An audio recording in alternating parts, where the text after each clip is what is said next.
Hello बच्चों, आपका स्वागत है आपका अपने YouTube channel easy to learn पे।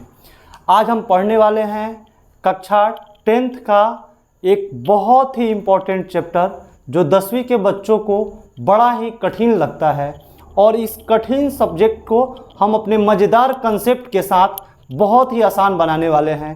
तो आप बस जुड़े रहिए वीडियो के अंत तक। आपको ये इतना कठिन जो चैप्टर लगता है उसे हम इतना सरल बना देंगे कि आपको भी बहुत ही मज़ा आ जाएगा। तो आज हम पढ़ने वाले हैं, बोर्ड पे तो आपको दिख ही गया होगा कि आज पढ़ने वाले हैं हम त्रिभुज के बारे में। वो चैप्टर है त्रिभुज और त्रिभुज को ही हम पढ़ेंगे। तो हम सबसे पहले पढ़ते हैं, त्रिभुज पढ़ने से पहले हम जानते हैं समरूप आकृति और सर्वांगसम आकृति। समरूप और सर्वांगसम आकृति, समरूप और सर्वांगसम आकृति। तो पहले हम जानते हैं कि समरूप आकृति क्या होती है।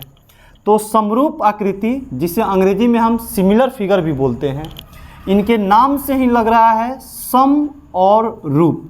सम का मतलब समान और रूप का मतलब तो समझते करते हैं आप, यानी कि कोई भी आकृति जो एक समान दिखे, एक जैसा दिखे, भले ही उसका माप अलग अलग हो, साइज क्या हो, अलग अलग हो, लेकिन अगर एक जैसा सिर्फ दिखाई दे रहा है तो उसे हम लोग कहेंगे समरूप आकृति।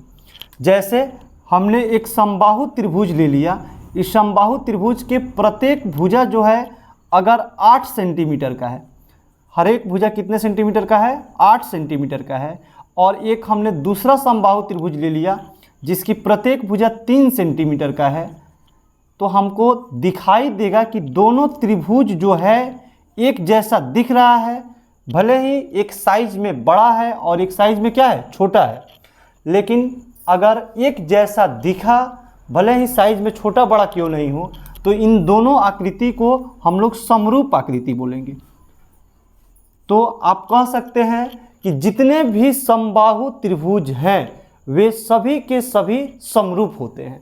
क्या होते हैं? सभी के सभी समरूप होते हैं, भले ही साइज उनका क्या भी हो, लेकिन वे सारे के सारे समबाहु त्रिभुज क्या होते हैं, समरूप होते हैं। उसी तरह से हम एक दूसरी आकृति देखते हैं वृत्त के बारे में।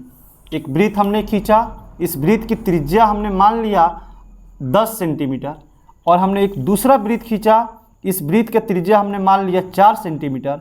तो देखिए दोनों वृत्त जो है दिखाई दे रहे हैं आपको एक जैसे, लेकिन दोनों का साइज़ क्या है, अलग अलग है। एक बड़े त्रिज्या का वृत्त है, एक छोटे त्रिज्या का वृत्त है, लेकिन दोनों एक जैसे दिखाई दे रहे हैं। इसी के कारण से दोनों आकृति समरूप आकृति कहलाएंगे। अब ऐसे हम कह सकते हैं कि कोई भी वृत्त हो, कितना भी त्रिज्या का वृत्त हो, लेकिन दोनों वृत्त अगर है तो ये दोनों वृत्त क्या होंगे, समरूप होंगे। उसी तरह से हम वर्ग ले सकते हैं।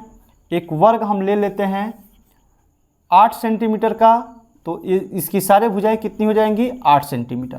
उसी तरह हम एक छोटा वर्ग ले लेते हैं 5 सेंटीमीटर का, ये भी 5 सेंटीमीटर, ये भी 5 सेंटीमीटर और ये भी 5 सेंटीमीटर।